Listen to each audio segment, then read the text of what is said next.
Here we are, post-election, and it can sure feel toxic, can it? Throw the holidays, social events, family and friends into the mix, and you have what can surely be called a high toxic cocktail. Now, make sure you grab my guide at lowertoxiclife.com. Now, one huge takeaway is that listening has been ignored and underrated. And I'm not here today to talk to you about who was right, who was wrong, which party got it right, which party got it wrong, who should have won, who shouldn't have. I just really want to talk to you today about dealing with the aftermath of this. And we hear it on all sides that the Democratic Party was not listening to what most Americans were saying was truly bothering them and what was ultimately driving their vote, the economy and division. So whatever you do post-election, over the holidays with friends and family and any of your relationships, seek to be a good listener. Now, the holidays and social gatherings are coming. We all know it is. And a lot of people are feeling like they're in a sticky situation, that the conversation is going to come up about the election, who you voted for, who you should have voted for, who was wrong, who was right, and all of the rest of it. And then how we handle it is what could truly make or break the event, the holiday, and certainly the relationship, which at the end of it all is ideally the most important thing. It's been so sad for me to skim through headlines and see how many people, experts, news stations, podcasters, therapists, for heaven's sakes, are recommending to break off all contact with anyone who voted differently than you. I mean, a lot of these are mental health specialists. They're actually recommending this. I mean, what the holy H? Seriously. Now, I'm not a therapist. I'm not a counselor. I am a life coach, and I've lived a pretty experienced life after decades on this earth, right? I've gone through decades worth of elections, some good, some bad, and I've survived them all. So I'd like to believe that I'm logical, I'm compassionate, I'm not overly aggressive, and certainly I'm more invested in my family and my relationships than I am in having my politics be right. And that ultimately boils down to my beliefs and my opinions. So please note, I'm working to remain as neutral as possible here. Obviously, I have opinions, I have beliefs, and I voted, and I have for decades. And like I said, I've won some, I've lost some, and I have survived every election. And I've not lost any meaningful relationships along the way. Now, if there are some that have been lost, they clearly, and maybe sadly, were not all that meaningful, as I am unaware of any that I've lost. So that tells me that I'm not the one who ended any. So I'm going to break this down into two parts: how to think critically and manage your emotions, set boundaries, and actually deal with adult conversations. And then I'll get on to a little bit more of the specifics behind this election. And then from that, how to navigate and build conversations. Now, again, this is not about taking a side. I will share with you later how I gather my information and where a lot of this has come from. And then you can decide for yourself whether what I'm sharing here seems valuable and seems accurate. And then ultimately, as I want you to do, I want you to think for yourself. So I'm worried and I'm hopeful at the same time. I refuse not to be hopeful. I always strive to be part of the solution and not part of the problem. I try to practice compassion and empathy. I evaluate my own circumstances in every area. I was born American. I'm of European white heritage. I can't help any of that. I was born in a small town in Colorado, raised in a small town in Colorado with small town values, honestly. This was before the internet, before news was such a thing. I mean, when I grew up, I didn't know the political leanings of anybody, even really my family, until I became a teenager, probably. We just didn't sit around and talk about that kind of stuff. I have a very solid family. My parents are still living at 88, and my dad will turn 92 2 days after this publishes, and I come from a very average middle class family.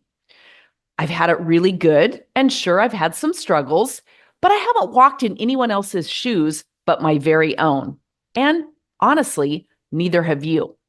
So I recommend that you do the same as me. You basically assess your own situation, your background, your upbringing, your race, your ethnicity, a lot of those different type of things. I didn't come from a broken home.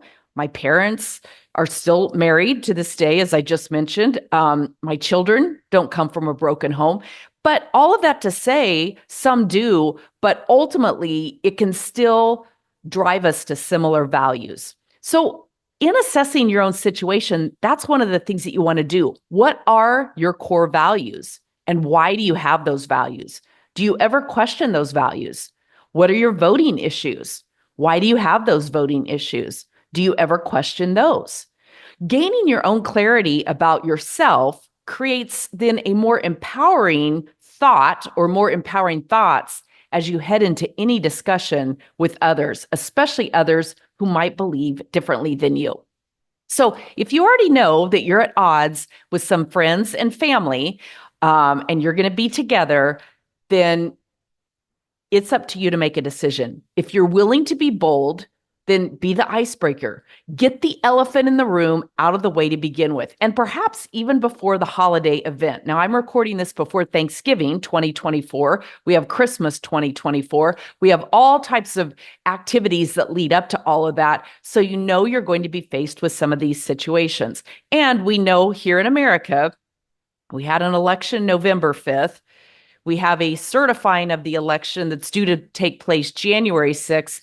An inauguration that's due to take place January 20th. So we've got a long way to go, honestly, before this is absolutely signed, sealed, and delivered, so to speak. So it's up to you to decide on what your goal is with these conversations. Are you looking to be right? Are you looking to force your opinion and thoughts and beliefs? Are you looking to change another person's mind? Or, as you can tell, I'm suggesting, are you looking to find that common ground that you and others around you share?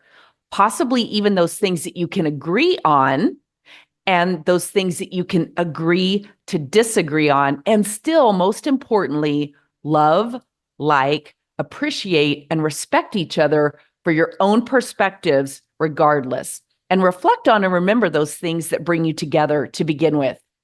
Now, maybe your goal is to simply establish some boundaries in the relationship when it comes to toxic conversations, such as politics, religions, and gender ideology can all fall into those too. But today we're specifically talking about politics, but you can use these tools in any aspect. The goal is to be able to continue to have a relationship and work to understand while not focusing on changing or agreeing with another person's perspective. And it's important to note, again, I keep stressing this, I don't mean to be redundant, but it's so important. We all have perspectives, we all have ideologies, and we all have our own life experiences that have led to those reasons why we believe and why we vote the way that we do. One of the more challenging relationships is the parent-child, and specifically the parent-adult-child relationship. And typically when we're having these conversations, if you're the adult child in the situation, you can often feel like you're still in that inferior, subordinate position, that you still have to kind of kowtow to the beliefs of your parents. And the biggest thing that you can do is communicate that to begin with.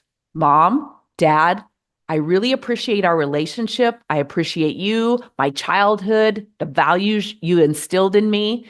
And as I know you want this to be true for me, I've grown and I've grown up and I have my own experiences that I've gone through, and I've developed some of my own beliefs. And some of these may differ from yours. You grew up in a different time and generation than I did. And of course, that's going to lead all of us to experience different things and believe different things. It's not my goal to change you, and it's not my goal in a conversation to be right. And at the same time, I'm not here for you to change me or for you to make sure that you come away from this being right. So I just want to make sure that we always have an open line of communication. So are you open to discussing the election and listening and sharing with me without trying to make me wrong or change my mind? And I promise you, I'll do the same for you. Those are just some words that you can use to put into your own language skills to communicate. Now, when you begin to communicate in this way, you begin to set yourself up with a better chance then of being on equal ground, because in their own mind, if they're truly listening to you, even if they don't want to acknowledge it, they have to look at you and see you as the adult who you are, right? Or at least that's how I approach it. I brought my children into the world. I gave them the best that I could while they were under my care and under my roof, and now they're not. And it's not my job to control them, to micromanage them, or to parent them unless they ask me to take on that role. And most of the time these days when we're having conversations, they're not asking me to reparent them. So prepare yourself before the conversation. Get calm. Meditate, listen to uplifting and soothing music. Hug your dog or borrow someone's dog. Did you know that just hugging a dog regulates your heartbeat? It calms you down and it regulates your heartbeat to theirs, which is always at a calmer level unless they've just gone through something. So that can be a great way to regulate your nervous system and get you prepared for these conversations. Now, this probably goes without saying, but avoid alcohol before entering into and engaging in any of these discussions because it just tends to make things worse. And I think you probably know exactly what I mean. It lowers our inhibitions typically, and it allows our mouth to get out of control. And it's possible that I'm speaking from a little bit of experience here. Determine and establish and then communicate your own boundaries. Focus on understanding from their perspective. And this can be so challenging. Stephen Covey, the author of The 7 Habits of Highly Effective People, put it best when he said, seek first to understand, then to be understood. And this can be so challenging because we have a tendency to think that our own beliefs and our own thoughts are the truth. And the reality of it is, right at this moment, they are our truth, but they aren't necessarily another person's beliefs, thoughts, or their own truth. So be prepared with your own questions to ask of others, seeking to understand someone else's perspective and their life experiences and reasons. And keep in mind that this does not necessarily mean agreeing with them or altering those beliefs. My goal personally is to always be an informed voter. And I say that as someone who was not at all an informed voter until about 2016 when my son went into the Marine Corps. And all of a sudden, things got really serious for me, realizing that our government officials were making decisions that involved his life and limbs. And that's when I really started paying attention. I'm embarrassed to say that, but it's simply the truth. So if that's been you or is you today, that's okay. I totally get it. I've learned not to rely on any headlines of any kind. I never read a headline and believe it without diving in deeper. Celebrity endorsements on either side mean nothing to me. They mean absolutely nothing to me. They sway my vote in no way, shape, or form. What does sway my vote is getting really clear on my own values, what matters to me, and what I'd like to see for not only my own future, but the future generations coming up, including my children, my granddaughter, and any other grandchildren that come along, and their children. And so I want to navigate my relationships with those who are closest to me based on that. Now, again, I'm not here to tell you what to do. My biggest goal is to help you think about the situation and feel your feelings and be clear on how you want to land with that conversation before it begins so that you can set yourself up for the most success possible so that you come away feeling strong and empowered and like a good communicator.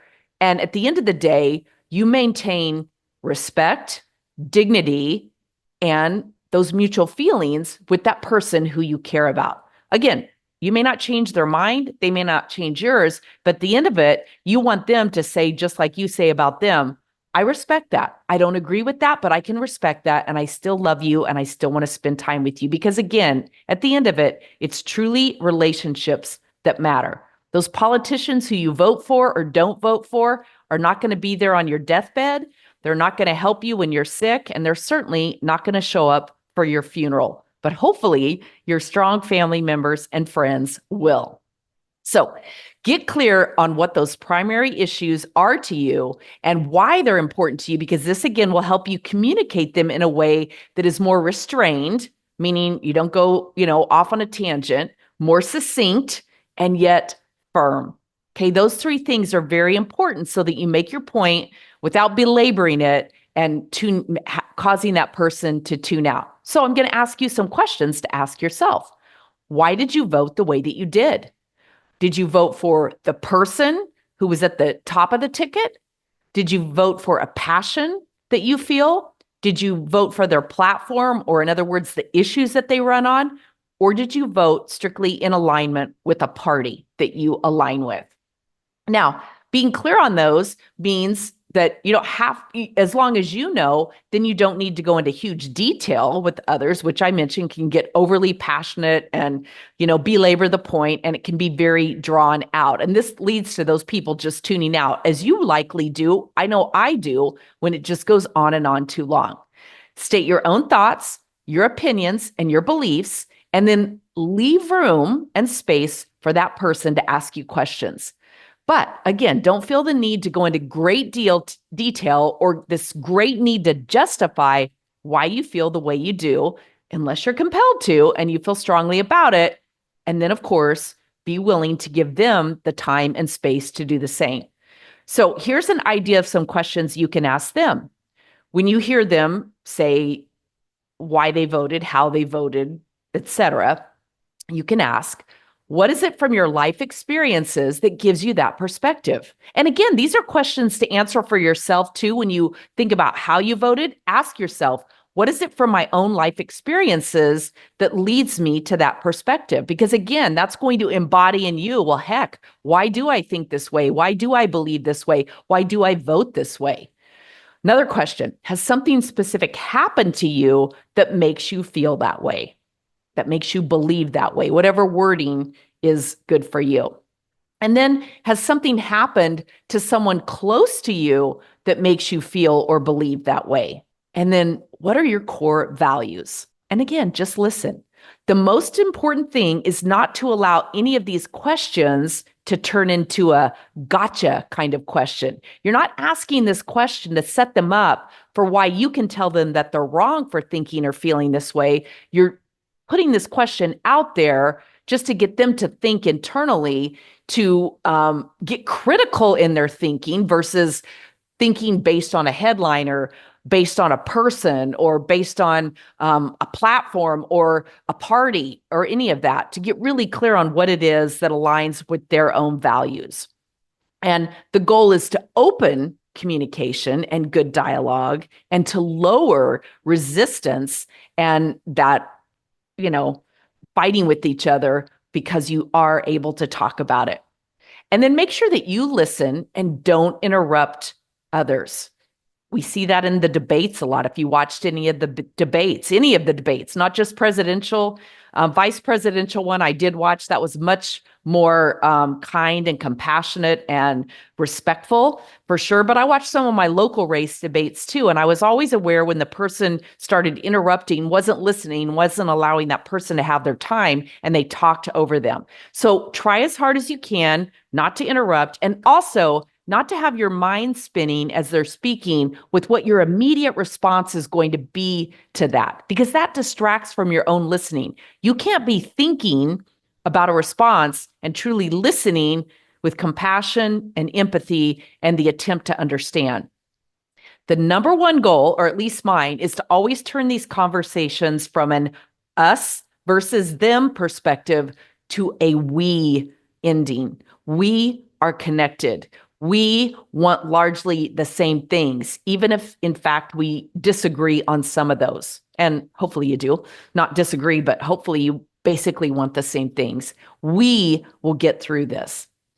So be prepared to open your own mind, set down your own sword, lower your own resistance. And again, don't interrupt, listen fully with as much eye contact as you can. Now, once you've listened, repeat back to them what you hear and why. Ask if they're open to hearing your thoughts and perspectives and your why. Then state calmly and clearly what those reasons are. Allow them to ask questions. And if they interrupt you and it's not at a good time, or if they get heated and begin to interrupt you, just stop. Just calmly pause. Stop the conversation.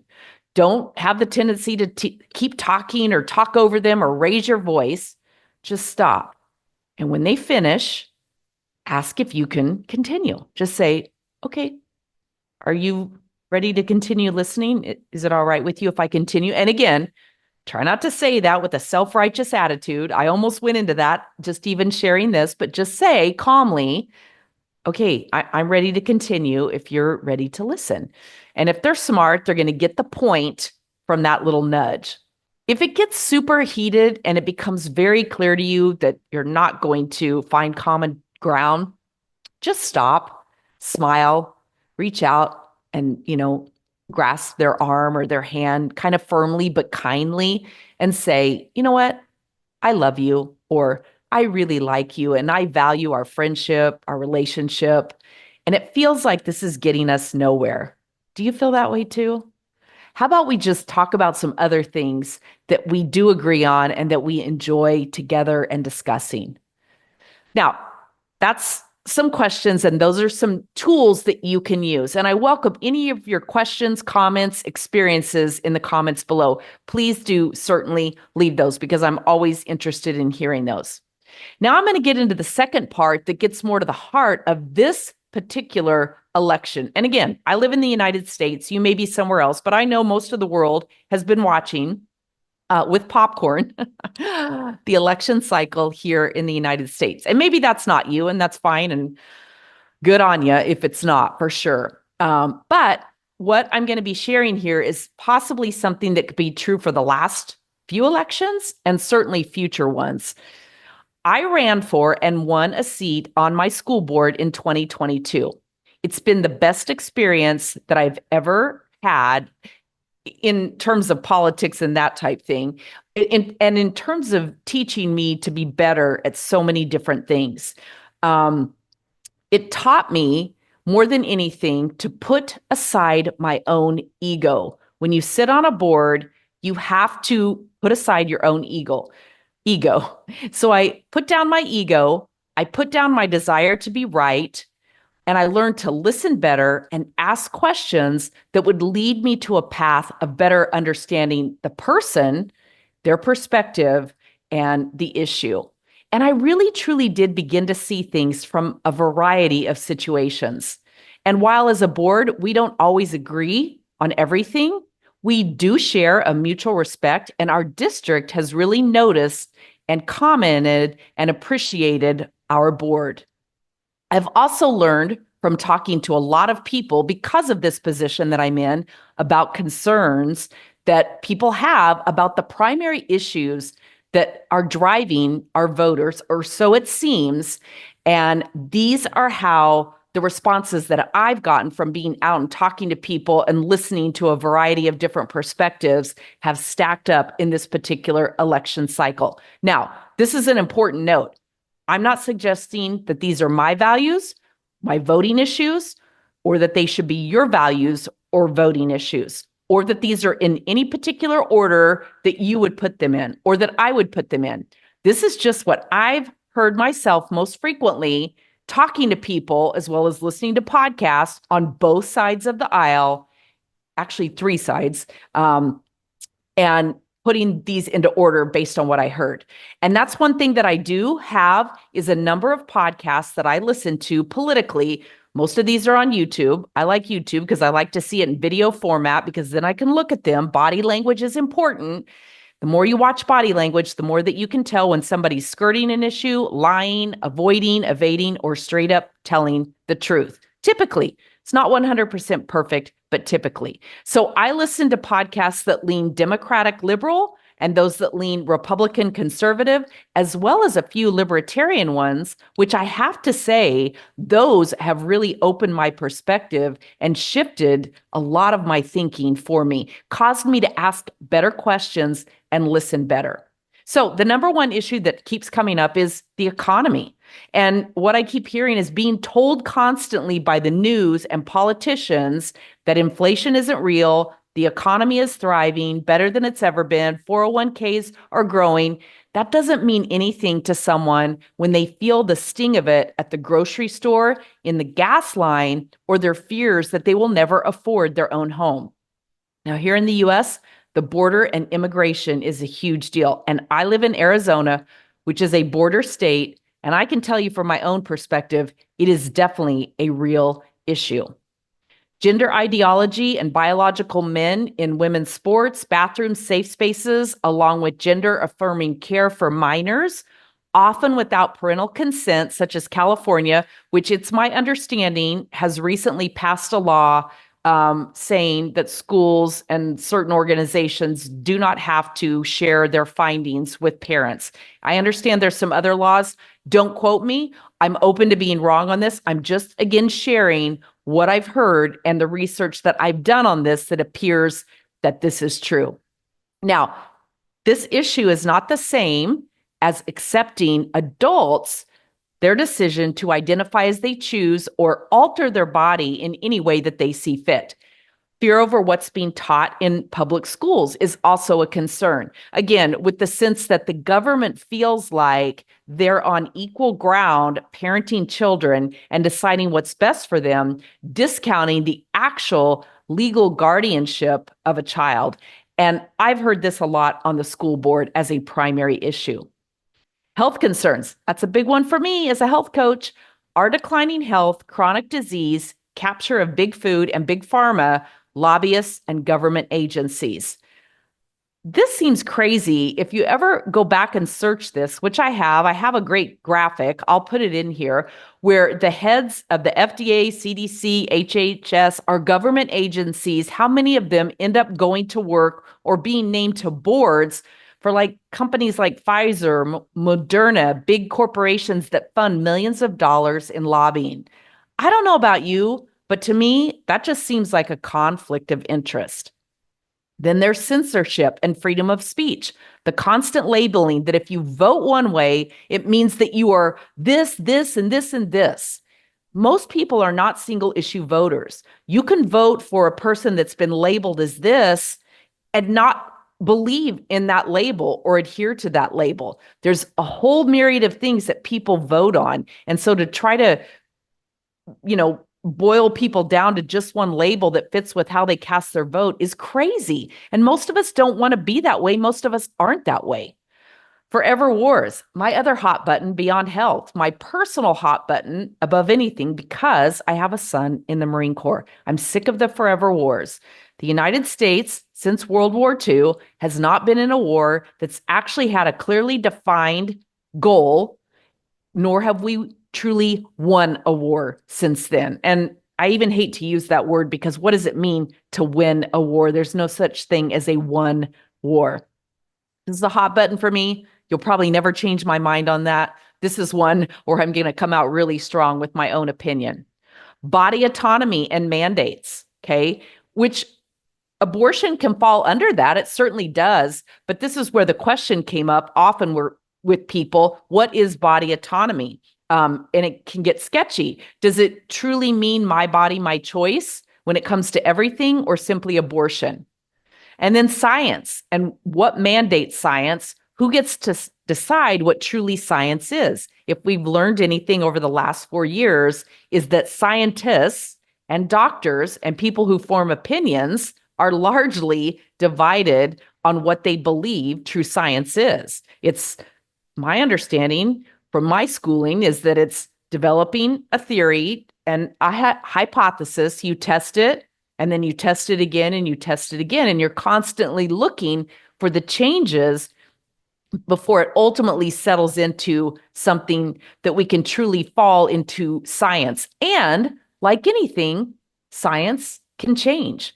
When we look back over the last 10, 15 years, just even with health issues, the mitochondria and how all the body systems are so related. And, there's so many doctors today that were never trained on nutrition, and they often don't relate disease to nutrition. And to me, that's just crazy, but I was raised that way. So to me, scientifically, they go hand in hand, but you will talk to some doctors that don't believe that your heart disease has anything to do with the diet that you've consumed over the years. They want to write you a prescription and send you along your way, never getting to the core issue. All right, climate change. It's kind of funny how that conversation really shifted out of this election largely with the people who were running, not necessarily with people aligned with the party, but with the actual speeches, debates, and different things of people who were running. Corporate news and propaganda, that was a big part of the election cycle too. People have figured out that corporate news is bought and paid for. Over 60% of their funding typically comes from big pharma. They're not advertising for prescription drugs in order for you to run to your doctor and ask you for that. They're advertising because then they control the puppet show, and they are able to censor and monitor what news is able to tell you about things that are going on scientifically. You can do your own research and find out that that's true in a lot of cases. Federal versus state authority. When should the feds have control, the federal government, and when should the states have control? If you look at our Constitution, if you study it, which I will admit, I hadn't looked at it since I left school until I got it out in 2022, I think it was. I got a book, the Constitution. I read it and I thought, heck, I could have never passed a test today on what the Constitution actually says and what it means. So that's important. And then, of course, the Supreme Court. Do we pack it? Do we break away from the great experiment that was America of things that have worked for so long by our founding fathers? It's kind of a slippery slope. If you start changing things, it never stops. I hear a lot of women say that about Botox and plastic surgery. Once you start down that road, it's like a slippery slope and nobody ever knows when to stop. When is enough enough? A little bit more here, a little bit more there, and pretty soon you've butchered everything. So one thing I like to do is I ask people, where do you get your news and information? How do you educate yourself on the issues, on all the issues, on the candidates, the platform that they're running on, the party? Is it celebrity endorsements? I already mentioned that means nothing to me. In fact, it often makes me think lesser of the celebrity endorser, whichever side they're on, because I think, you know what? I just want to enjoy your movies, your music, your art, whatever it is. I don't need to know how you vote. Are you getting your news from TikTok, from Twitter, X, the mainstream media? Are you listening to podcasts? And are you discerning the information beyond just the headlines, diving deeper into the facts? Do you seek out the entire video or news report, or do you solely rely on altered clips and AI, artificial intelligence? We all know that's a thing. We've seen it over and over again where you see a little clip and then you go look at the entire video and you realize that's really not what the person was saying at all. That little clip was pulled out, interjected into somebody else's belief system and an opinion about how they wanted you to hear it and receive it. And it's not the original intent at all. And if you really watched any political commercials, you could clearly see the AI. They would have the person speaking like they were doing a formal speech or a press conference, and then they would run talking points over the top of it. And you could clearly see that the mouth wasn't lining up with the words that were coming out. And I thought, man, if people aren't really paying attention, like watching, you might not catch that. You would just hear their words. Now, I want to really encourage you to get out and dust off your own BS meter. We all have one. So when you hear or read a headline, ask yourself, where does this fall on my BS meter? Do I really believe this to be 100% true? Could it be a little bit sketchy? I'm going to use the example of election interference, and I'm just going to use a recent one.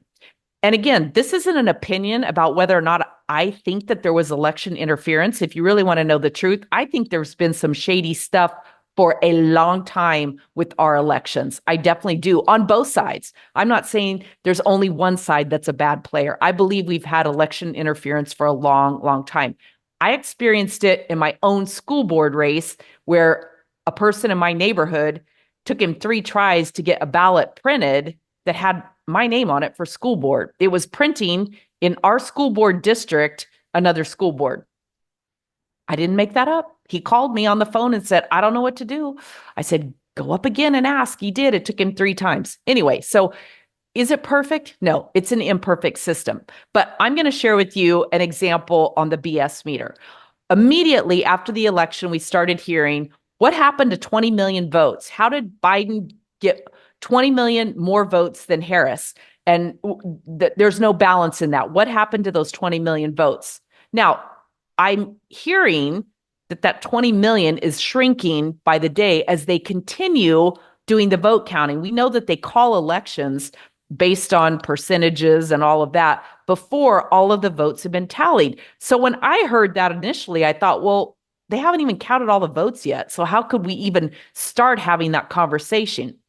Again, I'm not saying that's not going to prove to be true. I'm not saying that there hasn't been shady stuff with our elections. I'm simply saying we, as smart, educated Americans and citizens of the world, need to pause, wait, and allow time in the process to play out. And then, of course, come to your own conclusions, ask your own questions. And then other things that were out there. Do we really believe that Trump is akin to Hitler? Despite the fact that you might not like him, I understand that you might not like him, but do you really think he's the equivalent of Hitler? If so, wouldn't the entire country be willing to go to all ends to prevent that? People didn't vote for Trump because they don't like him. They believe he's racist, a misogynist, and Hitler. They believe he's a liar. If you voted for him, be prepared to create some thoughtful discussion around these concerns that some of your family members and friends are going to raise to you. Is Kamala Harris really a communist? Despite the fact that you may not like her, people didn't vote for her because they believe she had no clear resolutions to resolve their biggest problems, the economy, those very things that I stated. And a lot of what I've heard is that and I felt this way too, she spoke to Americans like we're children, okay?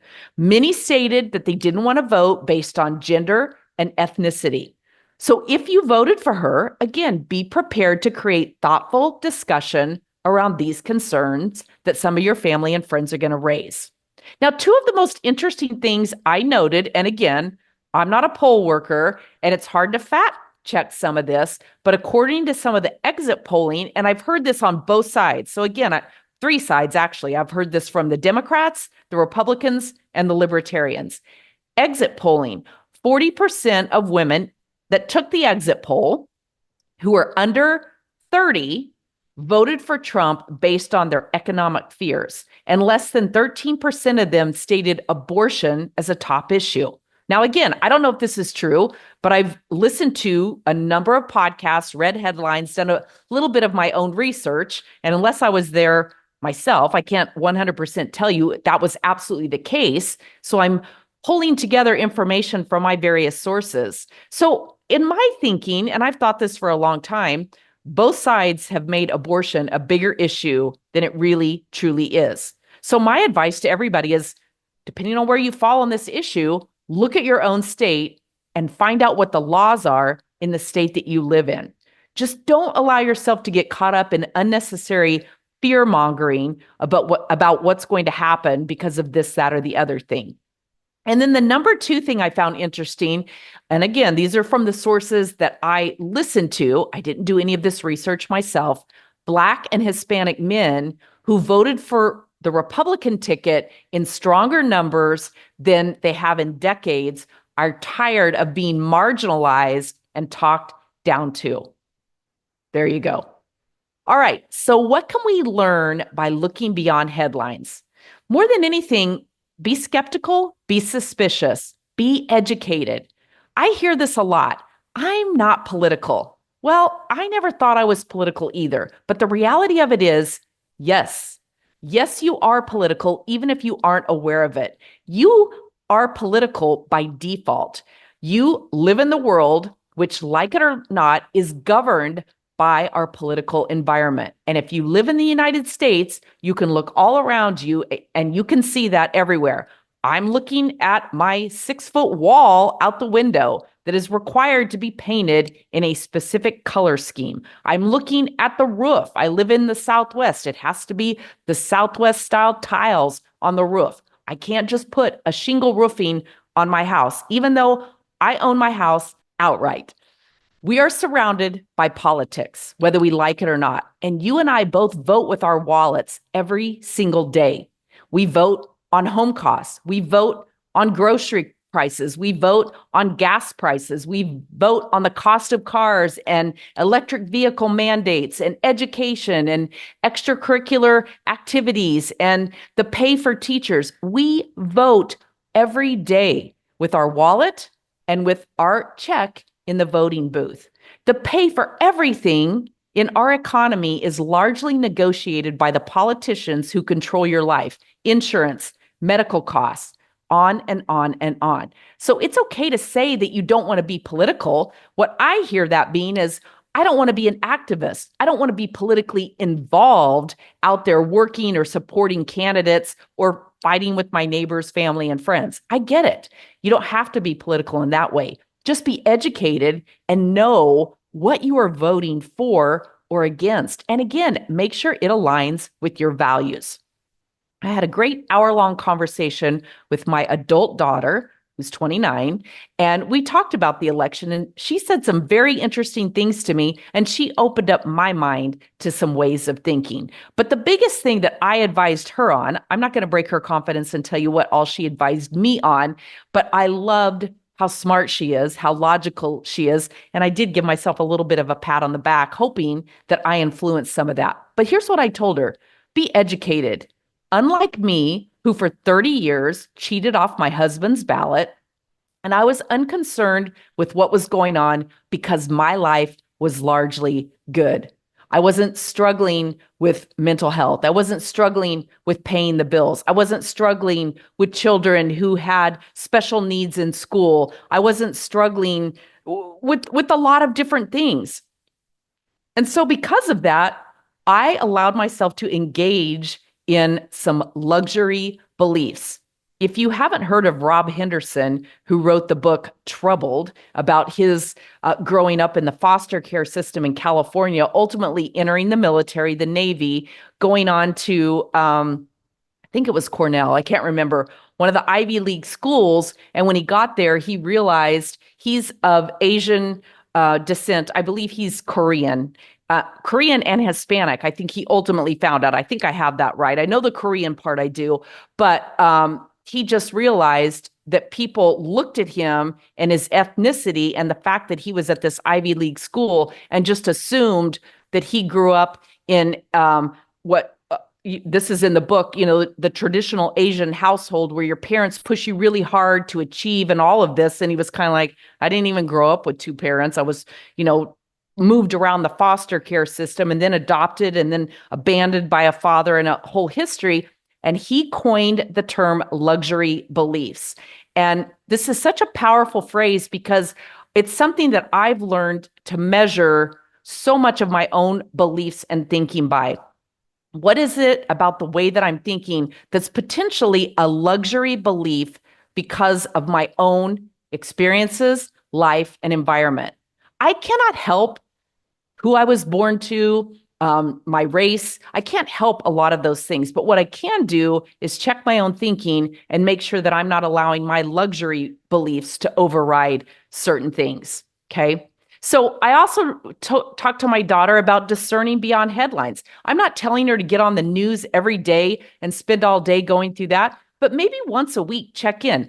Pick a couple of podcasts that you listen to. Pick 3, a Republican, a Democrat, and a Libertarian. Pick 3 where you like them, you get along, and listen to those once a week and just check in on what's going on in your country. Listen to all sides so that you can have a greater perspective and you can challenge your own thinking, your own beliefs. And then decide on your values. I told her that. What are your core values? What matters most to you? And then reevaluate those values as your life changes, as you marry, as you have children, as you move, as you change careers. So many different things can alter our values.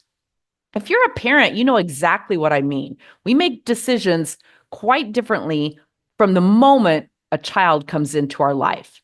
And then look around you and determine what you like and what you don't like. And then ask yourself, how can I invoke change? How can I invoke change? And my advice, don't listen to any mainstream media, not CNN, not MSNBC, not Fox News, not your local news, not The View, and certainly not far-leaning right or left organizations.